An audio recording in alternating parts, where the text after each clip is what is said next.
Welcome to Recently Logged, where this week we're taking a ride on the Mugen Train.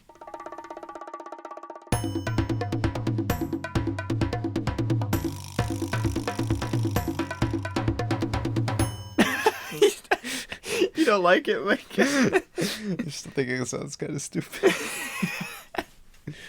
Well, I like it. It's like if we did Polar Express and you're like, this week we're taking a ride on the Polar Express. Well, listen. It would be the same thing if we did like Snowpiercer or something.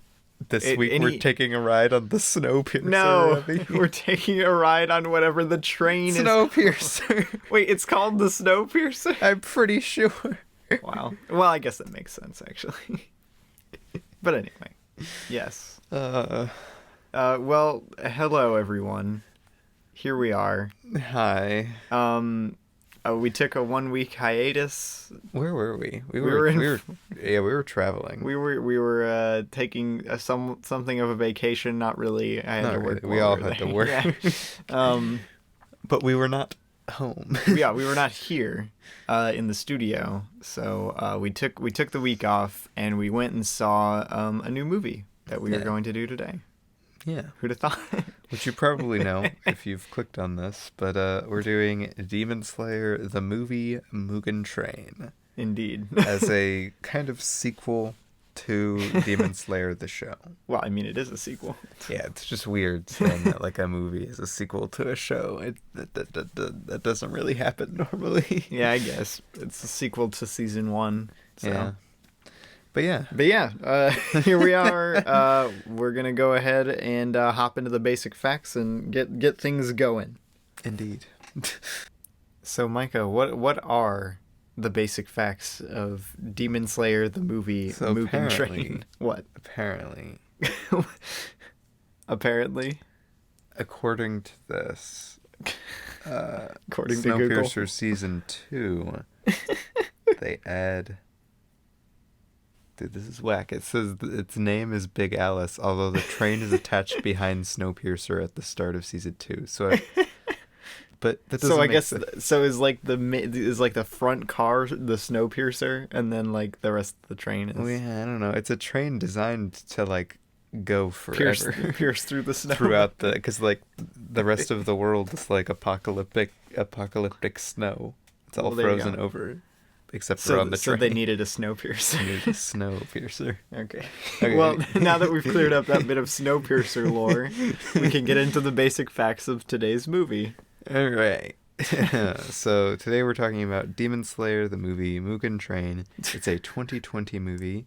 It just released in theaters in 2021 in America. Yes. By the way. That's why we are just now talking about it.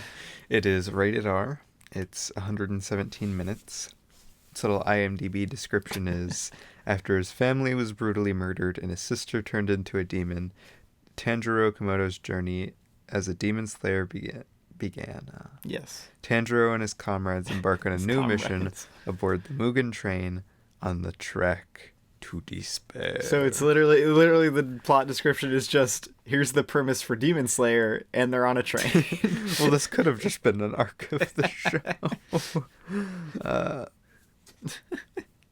Should I do the cast? I guess so. I mean, they're all listed. We listed them last episode with season 1, and they're all in the episode description as well. Natsuki Hana, I think is how you say his name. I believe plays so. Tanjiro. Akira Kito plays. Very cool name, by the way. Nezuko.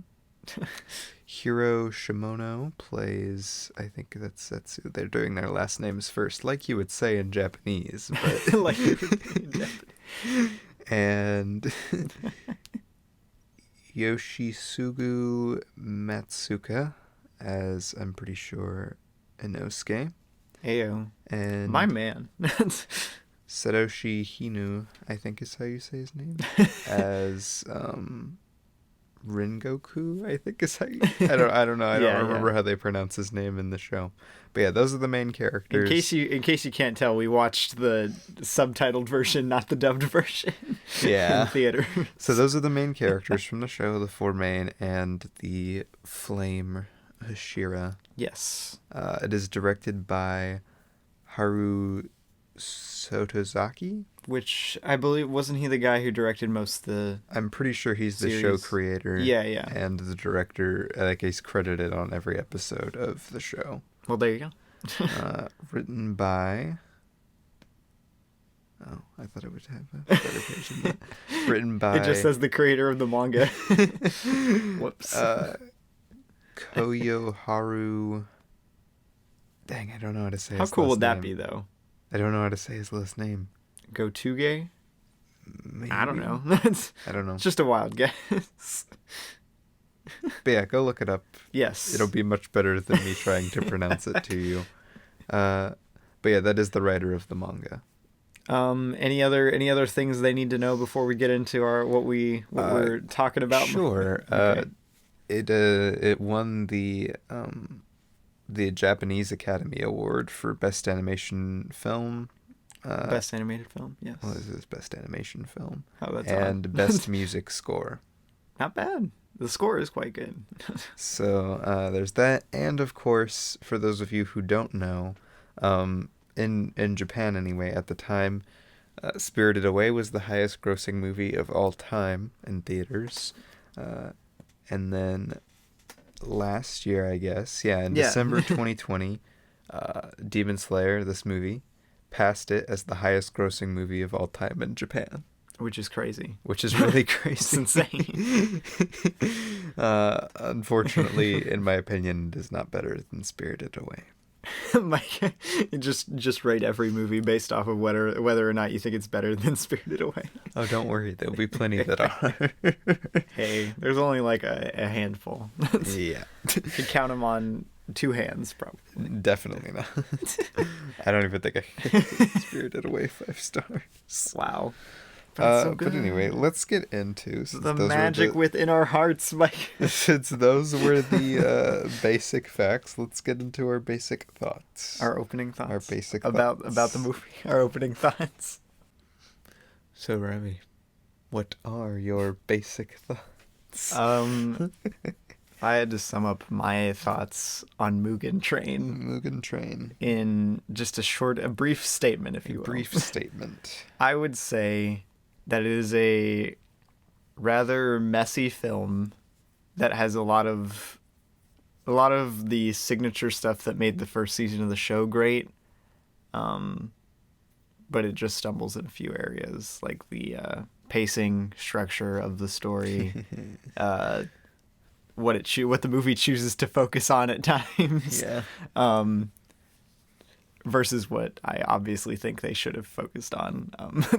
Yeah. But I don't know. It's a pretty straightforward film. I'm honestly surprised it has as much acclaim as it does. Like, I mean, yeah, obviously it looks great. The soundtrack's amazing. The characters are still fun. Yeah, it's a really fun movie. Yeah, no, it's a fun movie. It looks amazing in a theater. It's also a very emotional movie. So, like, I don't know. Like, obviously, I did enjoy it, but, like, it has a lot of problems. I ended up giving it, like, I believe I landed on a 3 out of 5, which I think is pretty fair, but, like, I did still enjoy the movie, so Yeah. I don't know. All right.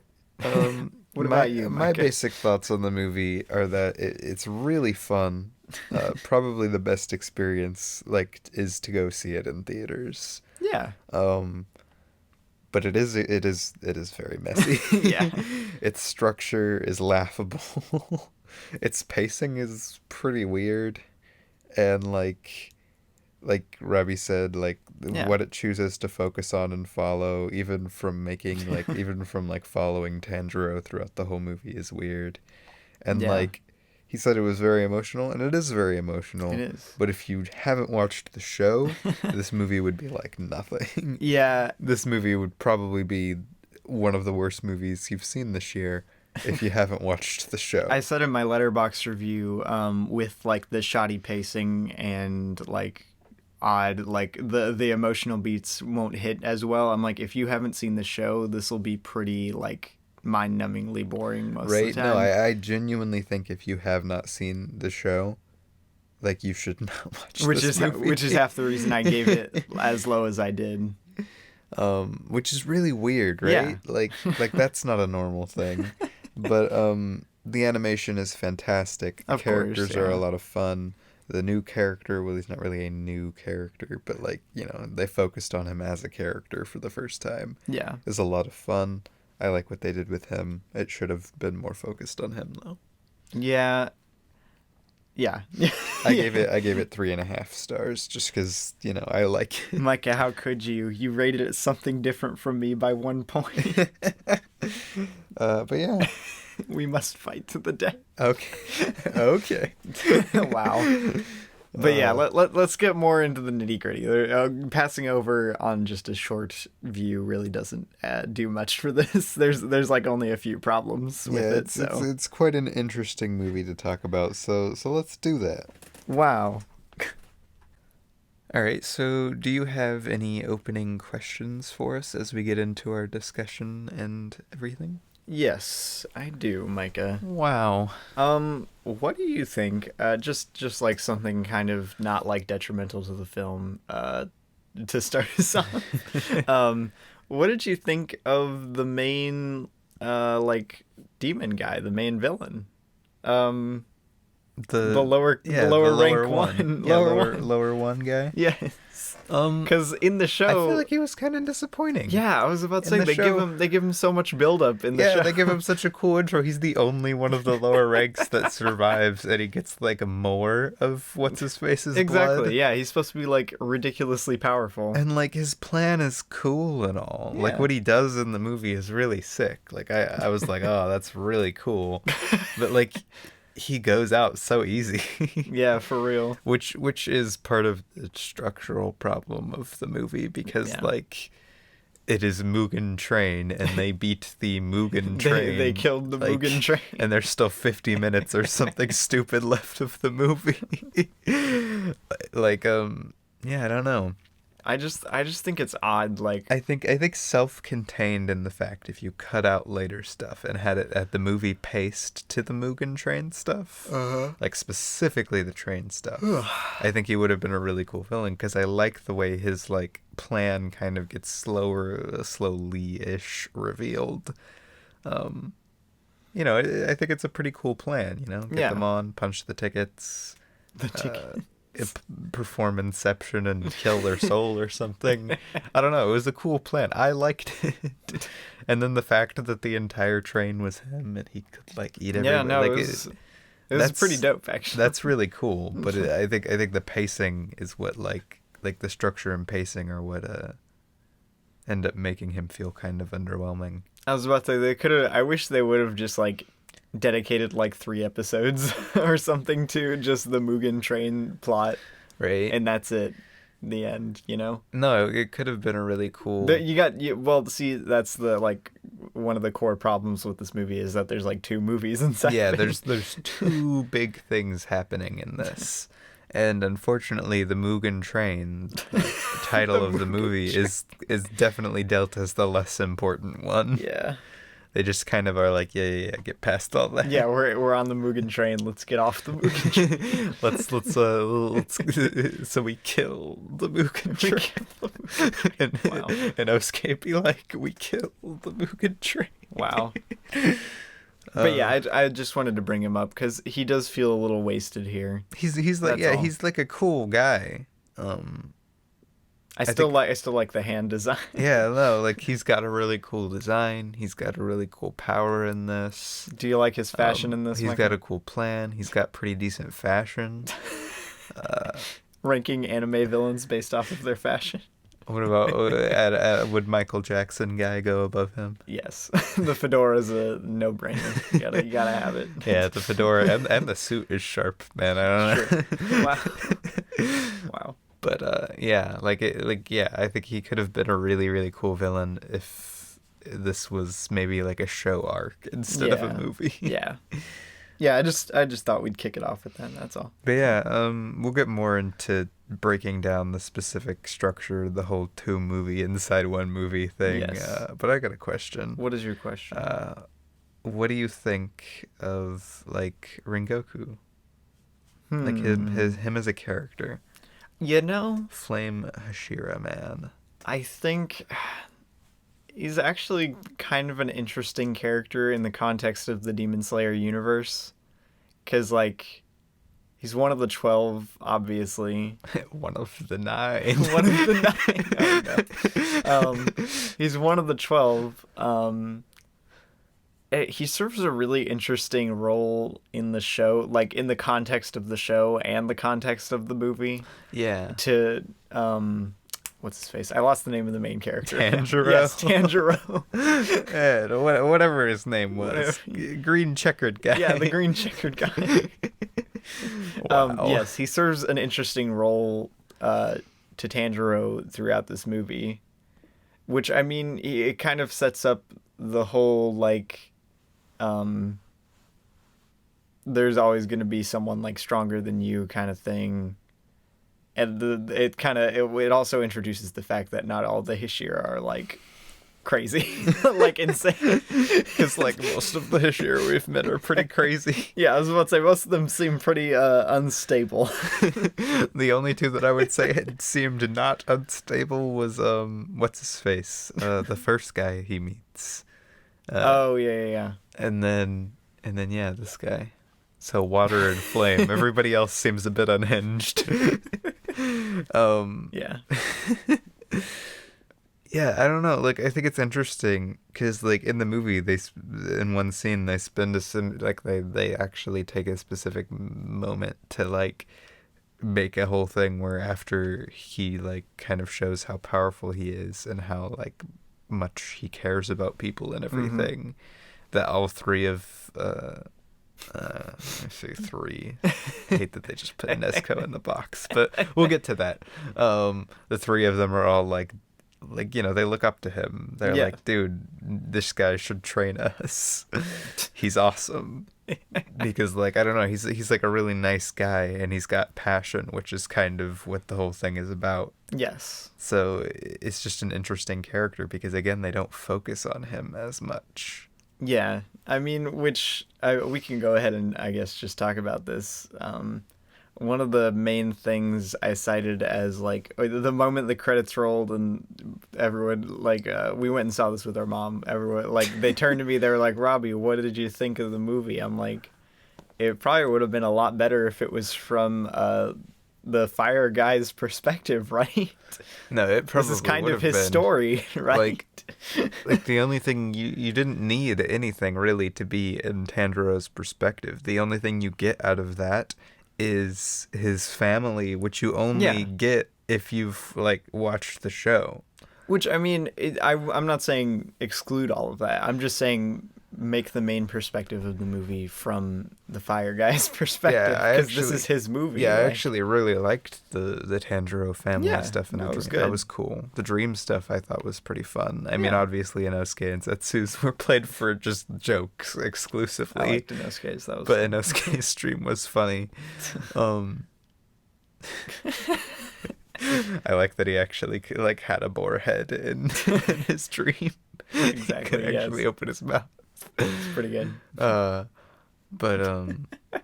like I feel like we spent very little time in Flame Hashira guy's getting dream. to know him. Yeah, like we get an introduction from Tanjiro's perspective. We see him all through Tanjiro's perspective.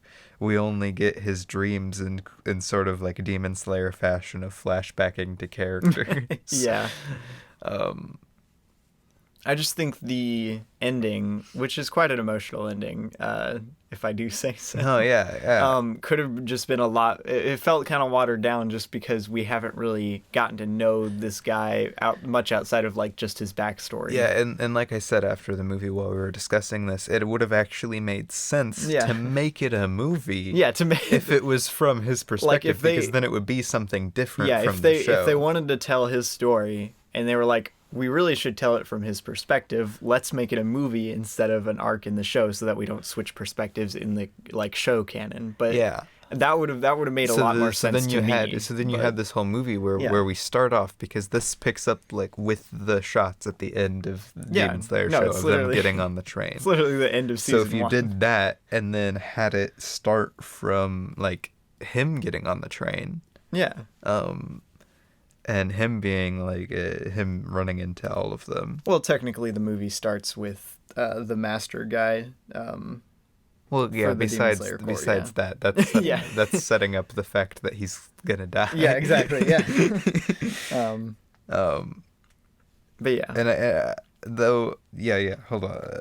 I'll get to this. The biggest problem I think I had with the movie, like just on a personal level, and it has to do with this same like talking point, is that once they beat the Mugen Train, random upper number 3 shows up and kills him. Yeah, that was kind of weird. What is the purpose of this? Like that's the whole for listeners. That's the split we were talking about from like essentially the 2 movies, because after they beat the Mugen Train, after they kill and the lower lower one guy, and like they could have ended it right there. It would have not been very good paced and structured out, but they really sucky pacing. They could have ended it right there. But then like, just randomly the upper number 3, the most powerful demon we've seen in canon so far, outside of the main guy, outside of the main villain, just pops in, and he's like, "Well, time to kill you guys." Like I get in theory, like in universe, how it would make sense for him to be there to make sure that they actually took, like, that this lower one actually took care of all of these guys, because like that was like 5 demon slayers, one of them being a Hashira. And like it makes sense why he would be there. It just doesn't make sense in the movie. But from a story structure standpoint, it makes no sense. Like that would happen after the movie's over, you know, like when we get back for season 2, that's what happens. And like especially season 1, because this bothered me a lot too, because in season 1, they have Rory, or however you say his name, right? That's the big battle at the end, and he was lower 5? I believe so, yes. Yeah, so we have lower 5 who almost gets beat by Tanjiro. He fails, obviously, and then what's his face comes in and kills him in 5 seconds. But then we move to lower 1, not upper 1. That would be insane. I was about to say, what? We move to lower 1, and he's got more blood, and his neck is like the size of like, I don't know, like a canoe. And Tanjiro and Inosuke beat him themselves with almost no trouble. Within a matter of like 10 minutes. Right? Like with almost no trouble. Once they find the neck, they're like, aha. And then he's like, eyeball attack. And then Tanjiro just like almost. And then once they figure out how to get past that, they literally just kill him. Right? Like Inosuke can't get attacked by it because of his mask. And Tanjiro figured out how to break out of the dreams like 20 minutes ago. Yeah. So like literally that's it. They just use I don't get how they cut the neck.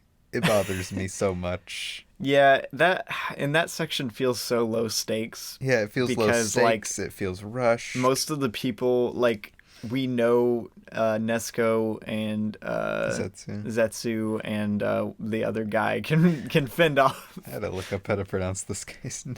Yeah, I don't remember how to pronounce his name. And he's like, quote, like what I would consider to be the main character of the movie. They don't say his name hardly at all. I know, they hardly ever say his name. Bro, when they kept calling him bro. They kept calling him bro. I was like, But yeah, like, you know that they can fend off like one demon for all these people. We've seen them do it for like 5 minutes now. Yeah. So it just feels more tedious. And the fact that the dream attack isn't hurting them at all. Exactly. Yeah. no one's trying to slice their souls for like the other passengers. The worst thing that's happening is like Tanjiro has been injured. He's bleeding out. Yeah, I was about to say he's been injured. We want to see if he's all right, you know. But yeah, no, I just wanted to mention that because like that section in particular feels very low stakes, especially compared to the rest of the movie. Rengoku. I was right. It's Rengoku. It's literally just Ring and then Goku. My God. I guess I was right. I was worried I was wrong, but Rengoku. Goku. But yeah. Yeah. No, it's interesting. Like, yeah, I think that was because, like, you know, it's the Mugen Train. The movie. Mugen Train. I know, like they should have just called it like Rengoku or something. And like, I don't know, like, as much as I did get like chills from the animation and the score, like, I don't think I could have not. Like, it was really, really good looking, and the score goes really hard in this movie. And like, I like seeing Tanjiro and Inosuke fight together. That's great. Yeah. So like all of those elements were good because the characters are still good here and everything like that's still good. But it just like after it happened, flat. it feels so well. It feels kind of pointless. Yeah. You're just like, okay, so why did we just go through all that? Like, could we not have just like done that in like a few minutes or just as as a few episodes? And then the show? the show has a pretty high human body count. We talked about this. Yeah, The movie. The show has a pretty high human body count. It sets the stakes pretty well in the show. Yeah. And there is a 0 human body count until Rengoku dies at the end, which I get is the point because Rengoku's whole thing is don't let anybody die no matter what. That was his whole shtick in this movie. Which, you know, he succeeds. Yeah, I mean, but yeah. like, there's like no stakes. This is a train man who has made himself into an entire train cannot kill a single person. This man has turned into one of the Thomas the Tank Engine creatures. He can't. Yeah, this is for all those people wondering how the anatomy of Thomas works. This is how. He's got a giant neck bone. But yeah, like he can't kill a single person. There's no stakes to this guy. So then after they beat him, then upper I thought it was upper 3. Yeah, upper 3 pops in. And like it's just this huge battle and they're all just like, wow, look at that. That's so out of our league. I'm sure this would be a lot better if we were focusing on Rengoku. Yeah, and then it's just so weird. And then he gets away. Like it's just kind of a lot of the choices from a story standpoint are just so bizarre to me. Like the plot of the movie makes sense from like the show's perspective. Like this would have been a fine stretch of like 7 episodes or something. I think this would have been a really cool show arc. And I think it also, like, I don't want to dismiss this as just, it should have been a show arc, when it could have been a really cool movie focusing on Rengoku's definitely, perspective. It could have been like, I probably would have liked it more than the show, honestly. I'll tell you what I would have loved this movie to be. Okay. And this would be like major changes. But I would love for it to start with Rengoku in the dream. Ooh. Like just introduce his like character Inception. from the dream. Yeah, like Inception. Introduce his dad, introduce his mom, introduce like his brother and all of that stuff that matters to his character in the dream. And then slowly as time goes on, he figures stuff out because, you know, he's a Shira and he's awesome. And you could cut between some of the other and then you start cutting in between to start to try and figure out what the heck is going on. To kind of you're slowly, like, wait a minute, Tanjiro slowly unravel the fact that Tanjiro's family isn't alive. Yeah, like Tanjiro, Zetsu, like cut between all of that stuff. Oh, that would have been dope. Like that's what I thought they like from the moment they like went into the dreams and they were like they didn't know they were dreaming at first. I was like, why didn't the movie start with this? That would have been so cool. Like start with the dreams and then if you need to explain it more, use flashbacks. That's literally like flashbacks, you use them all the time. I was about to say you could have, well, they literally do this in the movie. You could have like stuff in the dream, like try and get them to remember what was going on beforehand. Yeah, there's this really sick cool. sick thing that happens where Tanjiro goes up to the water and then like conscious Tanjiro like pulls him in and tells him it's a dream. Like all that would have been such a cool opening. Been so, oh my gosh, why'd you have to say it? Like... No, the moment they went into the dreams and didn't know they were dreaming, I was like, why is this not the beginning of the movie? And then that would have been so cool. Them beat the lower one. Oh my gosh, like it would have felt so much more like such a more organic, like, progression to the Mugen Train stuff. Yeah, because And it would have given you such a better, like, such a more solid emotional anchor on, dang it, I forgot his name. Rengoku. Yes, Rengoku. But ultimately the movie itself feels like it's not about the movie. Yeah, exactly. It just kind of feels like it almost feels like a summary, like a supercut of a stretch of episodes. It feels like it's just trying to get through it. Yeah, it's it like feels showing like it's you just what's trying happening, to get through the plot but of it the just movie. it wants to carry on and get to Rengoku's emotional death. Yeah. Which they could have done with so much more weight. Like, sure, it's a really emotional thing. The speech he gives is great at the end. Yeah, I loved that. No, yeah, like his death was still like an emotional scene. Obviously, I just think it could have been so much better. Yeah, and I think restructuring it, opening it with them already being in the dream, and now you'd obviously have to rework a lot. Yeah, you'd have to rework a few things. Not even really that much. To play out from starting from the dream and explaining what the heck is going on. Yeah. But it would get you tied to his character immediately, and it would also give you stakes in the fact that this lower one guy essentially got the a Hashira and 3 demon slayers taken out. Yeah. Even though they weren't taken out, they were taken out. Yeah. Oh man, that would have been so good. Yeah, I don't know, that was Why'd you have to I was bring it just up wait, what? Why what? Man. And I have one other big problem with this. Okay. I don't know if you have anything else specifically you want to mention before I go into my last problem. I just want to mention the severe lack of Netsuko action. Well, that's all I'm saying. Guess what my last big problem was going to be? That's not a big problem with the big movie. problem to me. Okay. I mean, sure, I would love to see Netsuko be a more active force. I mentioned last episode we did on the show that Nezuko was not a very active force, and I didn't like that, but it made sense in the context of season 1. Exactly, because they were still trying to figure out everything. She wasn't quote-unquote legal. Legal. All of this stuff was going on, right? But at the end of season 1 of Demon Slayer, she gets officially recognized as a Demon Slayer. I'm like, yes. Yeah. She's now going to be one of the gang. She's going to be out there fighting. And she spends 90% of this movie either off screen or in the box. Yeah. It just saddens me, Mike. I was just like, what? They're on the train. I think the entire extent of them being on the train, it's nighttime. It takes place all in that one night starting. Yeah, no, because sunrise is at the very end of the movie. Yeah, so they literally could have had her with them the entire time, because she is now completely legal to just be walking about. No demon slayer is going to see her and just be like, slice. Otherwise, they would face consequences. Yeah. And she's just not, and it works for how they wrote the plot, because she's the only one who wasn't put to sleep. Yeah. But it still just bothers me that even after that, she headbutts Tanjiro to help wake him up to reality. Wake me with up. the fire blood and everything. Wake me up, which I'm glad they used her. Yeah. Her new powers. That was sick.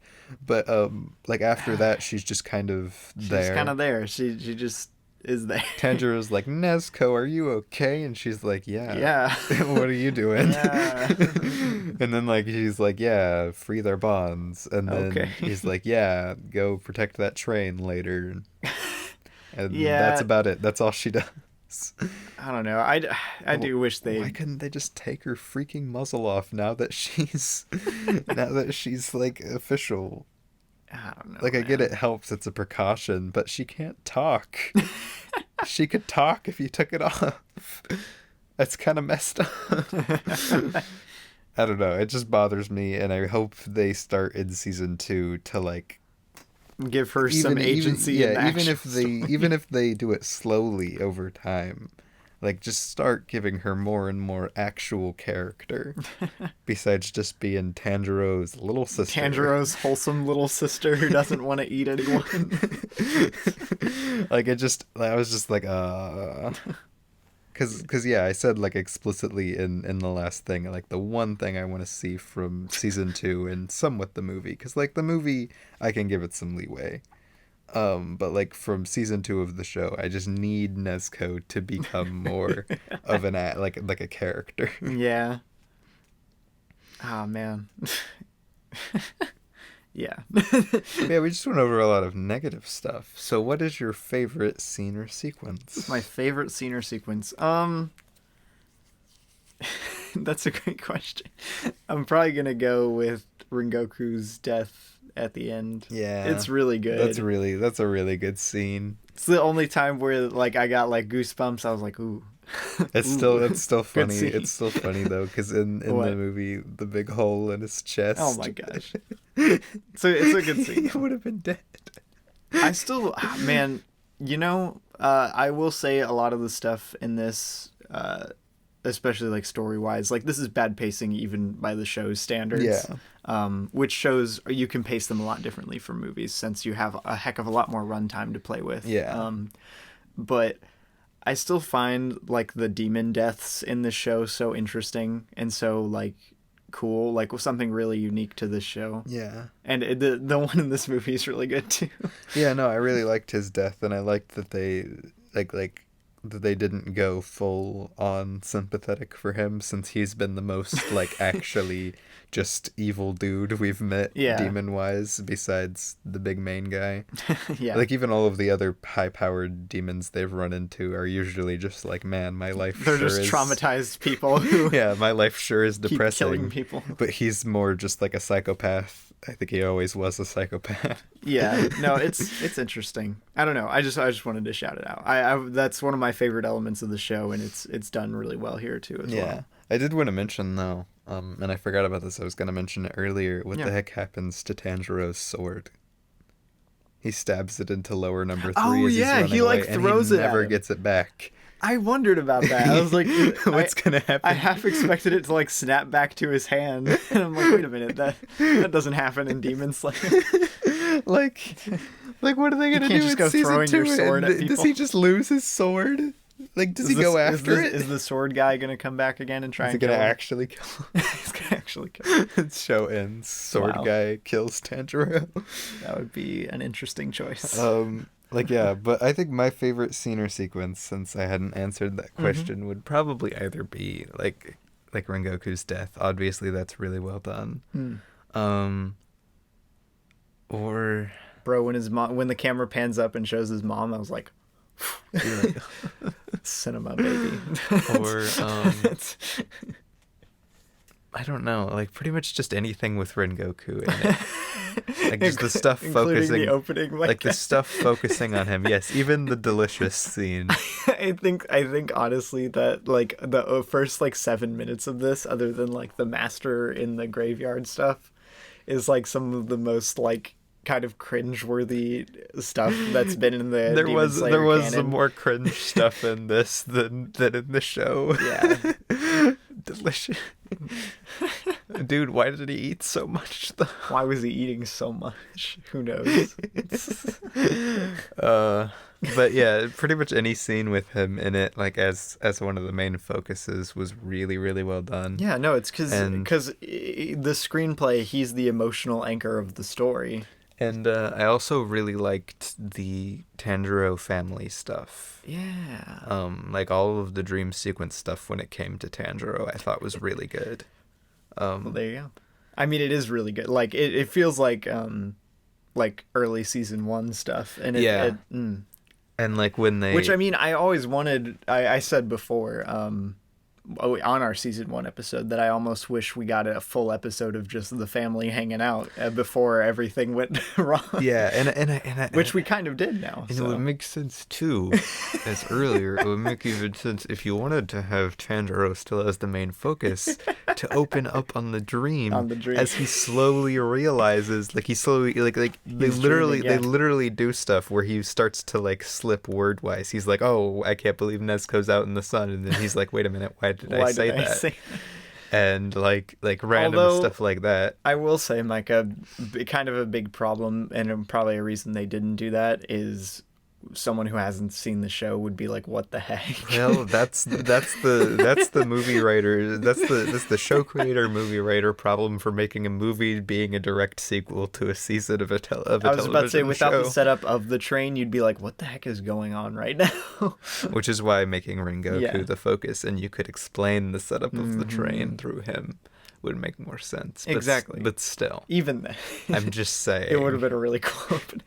Because like they do a really good job, and if you as the audience didn't know like what was going on as well, I think the dream sequence would be a lot cooler when it comes to Tanjiro. Yeah.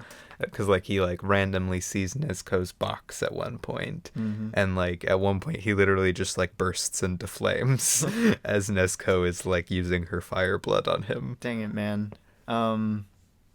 Is it just me, or is Inosuke funnier in this movie? Inosuke is always funny. Yeah.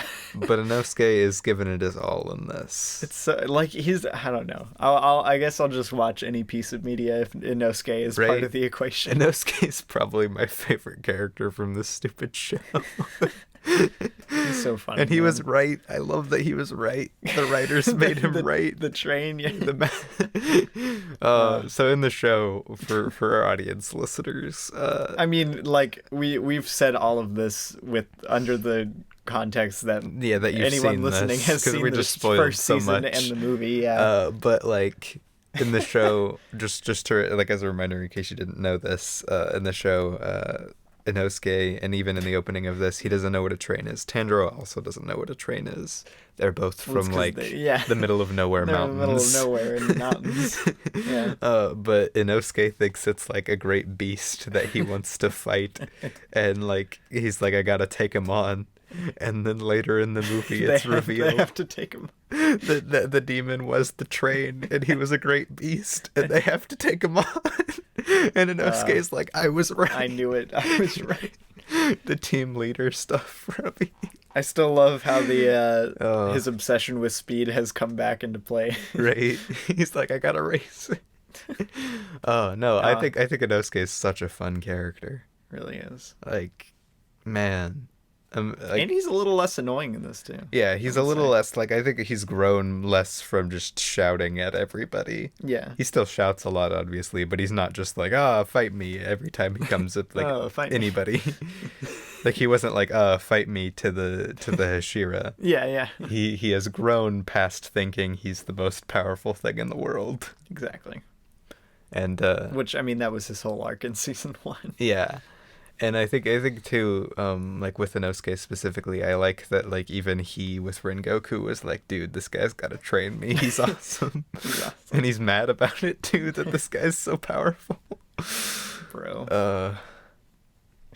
So Micah, Zetsu in this movie. Yeah, he's mostly asleep for the whole movie. Like 90% of it. Like, is he even awake? He's awake. We see him awake for like 3 minutes at the very end, and then like 7 minutes at the beginning. He says like he has like 5 lines, and mostly just like typical like, oh no, I'm gonna die. I love how he's like, I love how he's billed above Rengoku and literally has like almost nothing to do in this movie. Right, and I love too how like, you know, his powers only really work when he's asleep, so they don't even like worry about waking him up. He's just asleep for the whole movie. I know, he's like, Nezuko, go wake everyone up, and then she just does. She doesn't wake him up. It was pretty funny. He contributes nothing. He helps Nezuko defend the 3 He consciously train cars. contributes nothing. But you know, that's okay. That's all I ever really want. Wow. No, I just want his character to grow more. Yeah, I was about to say, I want him to like mature a little, please. Yeah, because like he had a really cool arc in season 1. Yeah, but, no, like he's still kind of annoying. His episode arc in season 1 is like one of the best moments in the entire show. But like, he does not get a character moment in this really. Like, you get the cool little musical cue as he comes slicing through, but that's it. like they kind of rank the characters in importance. Nezuko and Zetsu are the lowest. Yes. They get the least amount of screen time and do the least. And then kind of probably like, I don't know, you could probably put lower one like Inosuke and then Tanjiro and Rengoku kind of on the same level. They focus more on Tanjiro, but they do give them both like a significant amount of weight when it comes to the movie. Man, I really just wish, like, all the stuff we've brought up in this movie, like in the discussion of this movie, I really just wish. I think a lot of its problems would have been fixed if it just focused on Rengoku more, because that's the core of the movie. Yeah. And it just feels so half baked. It's his movie. He's on all the posters. It's really literally about like him and Yeah. his like ideals and his passion. Yeah. It just makes me sad. I'm like, this could have been like one of the best anime films ever made. And it just falls so flat. Right. And there's so many good moments with Rengoku interacting with them, especially like in the midst of like battles and stuff. He'll say stuff to them that's like, you're like, oh, that's so sweet. Wow. You're like, this guy's so cool. And then like they just don't give him like enough screen time. They still give him a lot of screen time. They just don't give him enough. I honestly can't believe that this has made as much as it has in America, because Right? with how really, really bad the pacing is, like, it's just so bad. Like, I'm surprised. I mean, it was one of the most popular shows Yeah. in America too. I think- like in I have a 2019, theory, Micah. 2020. I have a theory. If this would have released on a streaming platform instead, it would have almost like nothing, because people probably would have just turned it off. Like, with anyone who's not anybody a fan who's of the not show. part of like anybody who hasn't seen the show, Because they would have been probably like, would have. what? But like, I think Yeah. if I'm not mistaken, I just saw something. I don't remember if I said it at the beginning, Uh-huh. that Demon Slayer, Mugen Train, took the highest opening weekend for a foreign film in America. I believe so. Yeah. Yeah, I think that's what it was. Which, I mean, we contributed to that. Ah. It's- Paid a lot of money. yeah, I was about to say we paid some money to see this while it was in a theater.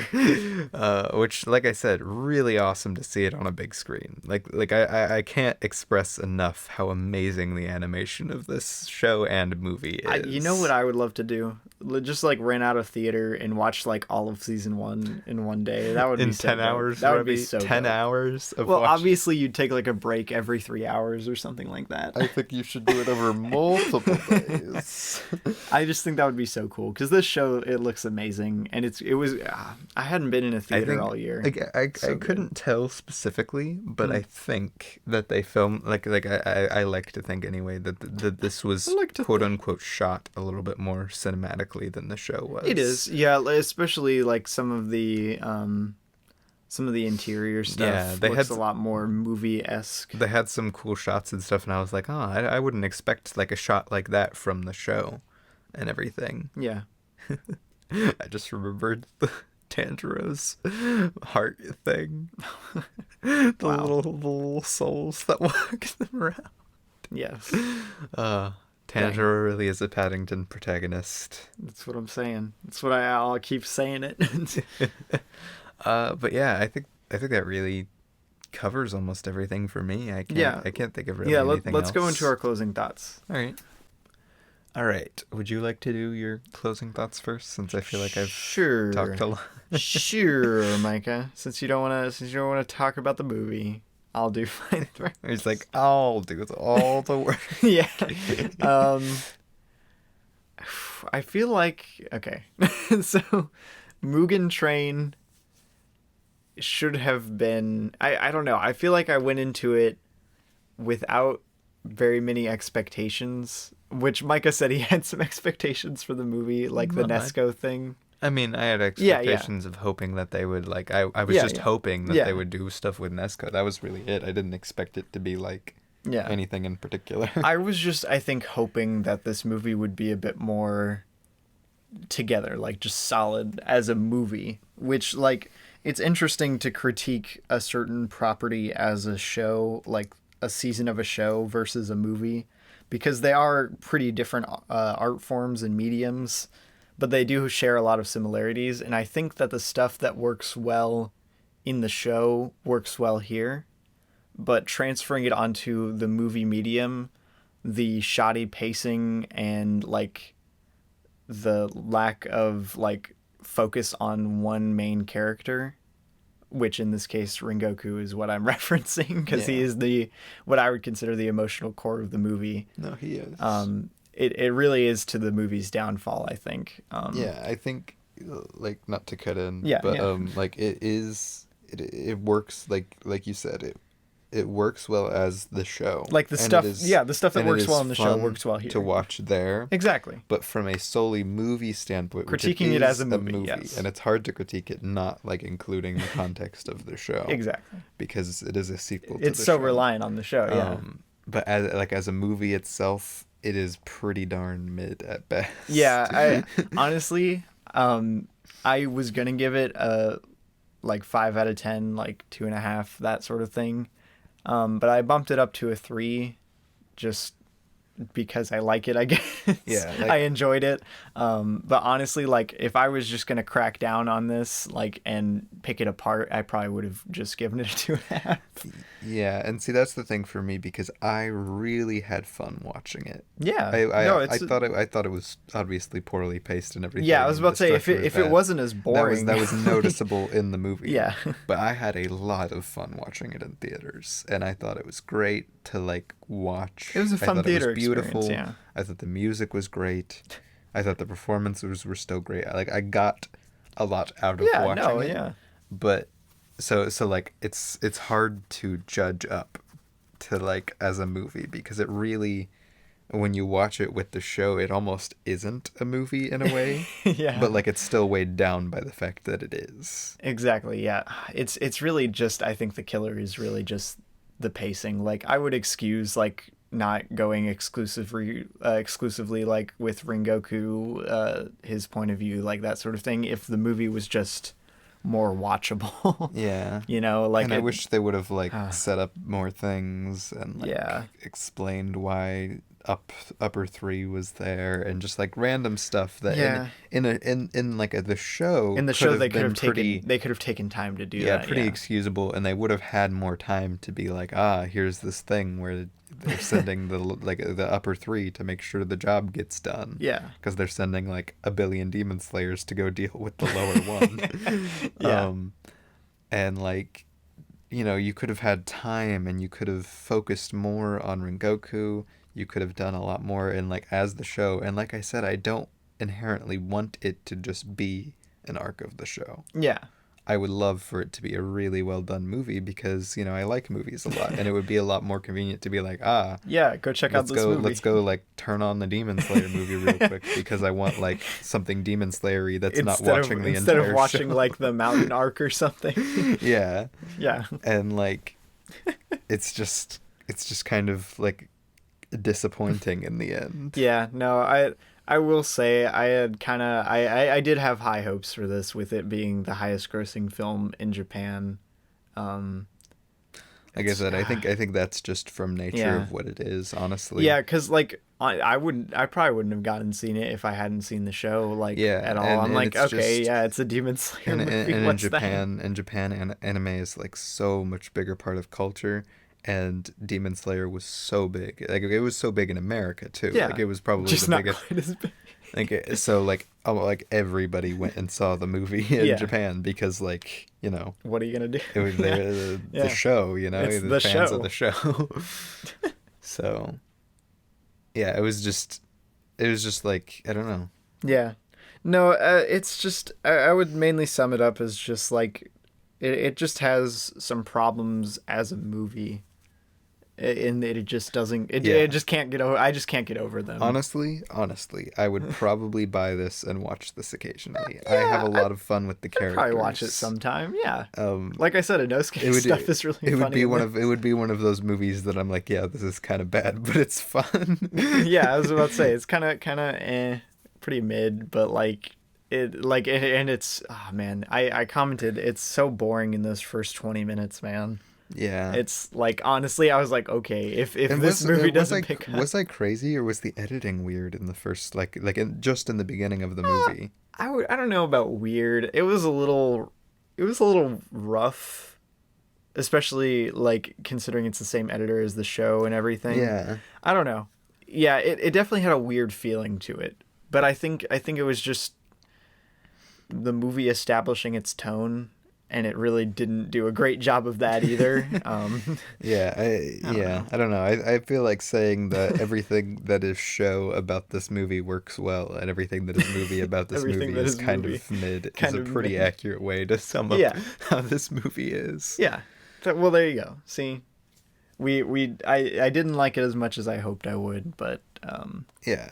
I I still rather enjoyed it. I will still probably buy it because I'm a sucker for these characters and Inosuke. Yeah. Buy it. I'd buy. I need to go buy like a like chibi Inosuke Dude, that sticker would be for my awesome. Mac. Have you seen those little like foam plush things? There's a little Inosuke one. Wait, really? Yeah. Aw. I want one. Okay. But yeah, let's get into what we watched over these last 2 weeks. Yeah, on and our 1 week hiatus, and we'll wrap up the episode. yeah, let's bring it home. All right. So for those of you who don't know, I say this every time, but like I think it's No, good. it's necessary. It's necessary, Mike. The what we watched section is simply us going through our diary on Letterboxd of what we've recently logged, which Indeed. Letterboxd you can put that you've logged a movie, you can rate it and stuff. So that's where we got the title for the show. Today we're going to be reading our diaries. No. And we also are going to go through Yeah, what we watched. indeed. So we're starting with the 12th. Yes, that is when the And last episode we're released. kind of breeze through to the 19th to get to what we actually watched like this in week. the past week. Yeah, Because I mean like the 12th was definitely not the last week. yeah. So what do we kick off with, Remy? The killer Disney Channel film Pixel Perfect, which is essentially just what did I say? Take your pick. It could be Ex Machina. Ex Machina. Could be Black Mirror. Could be Her. Could be Bro, it's Prometheus. literally Could be Blade Runner 2049. yeah. It's a sci-fi movie question mark. It was weird. My review for this is very accurate, I would say. I gave it a 2.5 out of 5. I gave it a 1.5. But yeah, I thought it was interesting. go check out my review. I'm Micah or Games_things on Letterboxd with the Ratatouille profile picture. Yes, I thought it was pretty decent actually. It explores its idea in a much more depth than I thought a Disney Channel thing would. But next we watched Pee-wee's Big Adventure for the first time. Yeah. Tim Burton. The moment I found out it was Tim Burton, I'm like, dude, we have to watch. Had never this. seen anything Pee-wee. Had never seen this from this is Tim Burton's first movie. Yeah. And crazy. It was pretty darn good. It was pretty funny.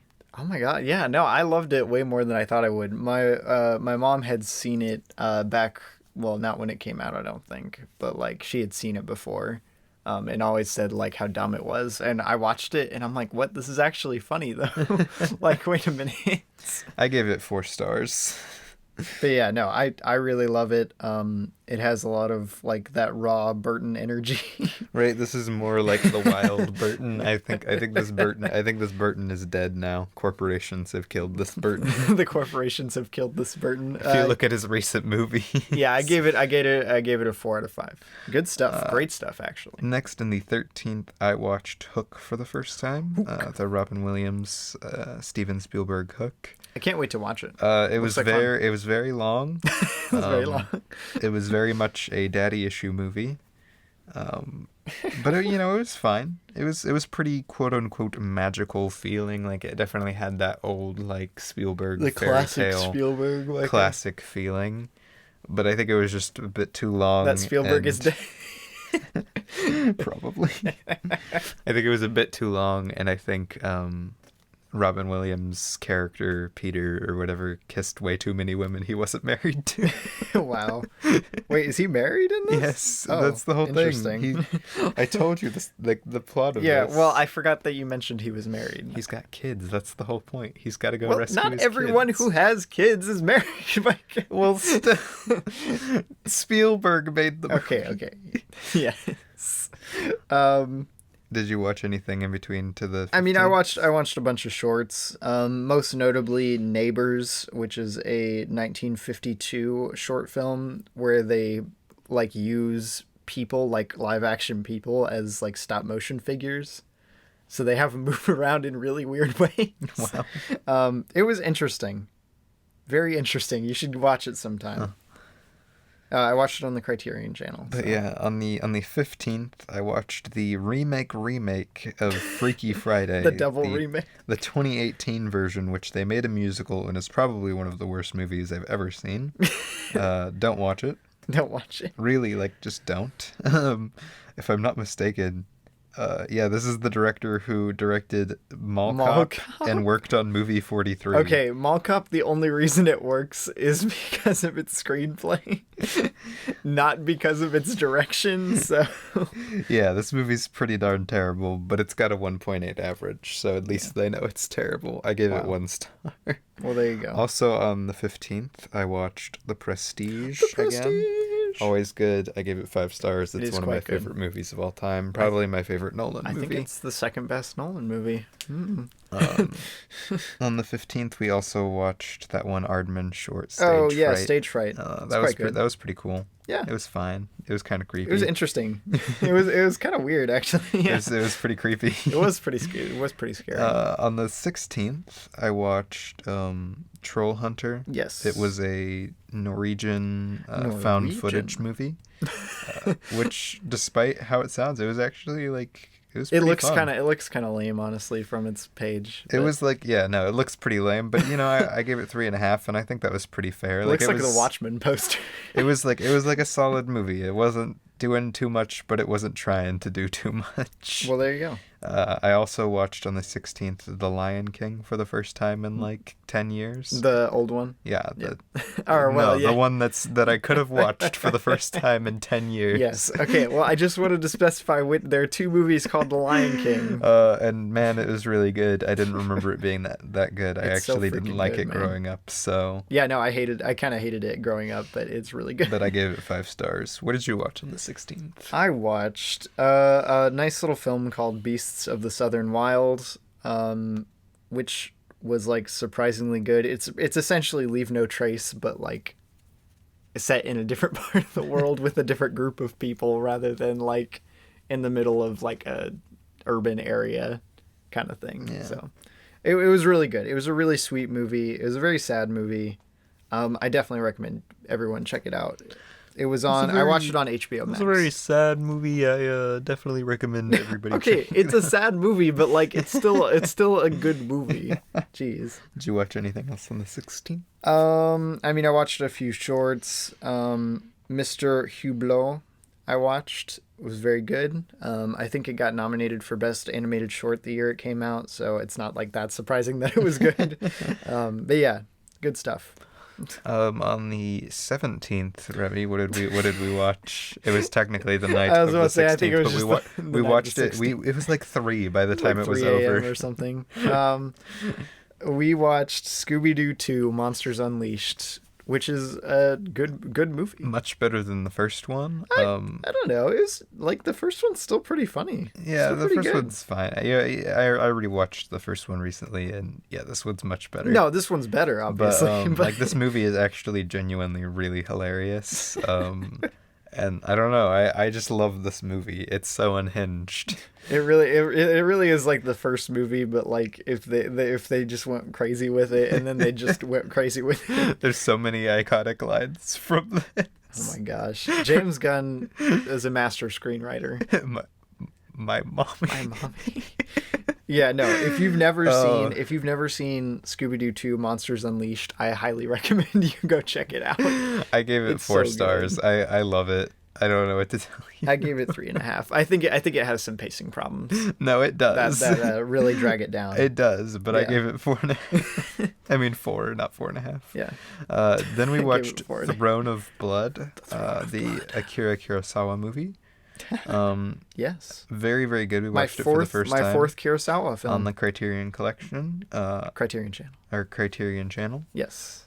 It was an adaptation of Macbeth, which I didn't know until halfway through. We didn't know until halfway through. And I was like, wow, this sure is a lot like Macbeth. It sure is a lot like Macbeth. But man, it was really, really, really well done. Oh my gosh. Kurosawa knew how to shoot a movie, man. I honestly think it might be my favorite Kurosawa movie. Seven Samurai is great, but I don't know. I really liked this. I'd still have to go Aikiru me personally. Yeah, I gave it 5 stars. But though. it would be pretty close between this and Seven Samurai as a second favorite. Yeah. Then on the 20th is my next. So what do you have? I mean, I watched a few shorts that I could mention. I watched one that I want to shout out. Betty Tells Her Story is a 1972 short film. It's literally just a person talking to a camera for 20 minutes, and it's really good. Bet it's not as good as David Lynch Cooks Quinoa. Not quite. It's not there, but it's close. And also Talking Heads, the 1980 short film, where they interview like a human being at every stage of their life, like from 1 to 100 years old. That is, it's very interesting. We should watch it sometime. Yeah. But yeah, that's really all I wanted to shout out. Then on the 20th, I put out a short film. Impromptu short film. Well, I planned on making the short film. What? Wait, before we left? Yeah. Oh. I thought you just decided to start shooting. No, this was a plan. This was planned. I thought you just picked up the camera and started shooting a short film. No. Wow. Well, I put out a short film. It's my longest short film, and I would say probably my personal favorite short film that I've done so far. It's the best one he's made. It's called The Space. It's on YouTube. You can go watch it, and you can log it on Letterboxd. So far, only 4 people have, 3 of those being my family. So, yeah, go watch it and log it on Letterboxd, and maybe you'll like it. I don't know. Yeah, I'm in it. Yeah, Robbie's in it. If you're a diehard Robbie Grayway fan, you can go watch it to complete my filmography. Oh, wow. And then also on the 20th, we rewatched Greener Grass with our sister for the first time. Okay, I had already stuffed La La Land down her throat. I needed to get my second favorite movie. Which Greener Grass is always fun. It's really funny. It's so really good. well done, but I think it still has problems. I could sit around and just dissect every scene and shot from this movie. I still think it has man. some problems, so I gave it 3.5 stars, but I still really like it. I gave it 5. On the 22nd, I watched Lord of the Rings: Fellowship of the Ring. Wait, you watched Fellowship? Oh, Yeah. sad. I wanted to rewatch that. It's really, really darn good. It's really good. 5 stars. It's the best of the trilogy, Micah. It only gets worse. That's not true. Rebby, you cannot tell me that The Two Towers is better than Return of the King. Well, I mean, I didn't say it gets worse in order. It just gets worse from Fellowship of the Ring. Return of the King is better than Fellowship. Then on the 25th, we watched Mugen Train. On the 25th, I finished watching, I was about to say, you watched all of this? The Falcon and the Winter Soldier. Wow. It was a lot of fun, but I don't want to get into it that much because there's a lot you could talk about with it. And I didn't rate it because it's a show. And I also watched First Man. Or rather, I finished it on the 25th. I watched 90% of it. How do you do that, man? Because I fell asleep. I would have woken back up. But First Man is so amazing. 4.5 stars. Love that movie. It's so good. Damien Chazelle, please release Babylon. That's all I watched, and that was a lot. But yeah, that's where we're at. There we go. Thanks for listening. You're probably wondering why we're not doing an Oscar episode or something, but it's mainly because we just haven't seen any of the Oscar films. Maybe we'll talk about the Oscars next week. Maybe. Who knows, Micah? But yeah. Gotta keep them on the Hope you enjoyed that. Go check out Demon Slayer and maybe the movie if you feel like it. Yeah. Go check out Throne of Blood. Definitely. Go check out Scooby-Doo 2. And have a good we'll catch you next time. Have a good week. Yeah.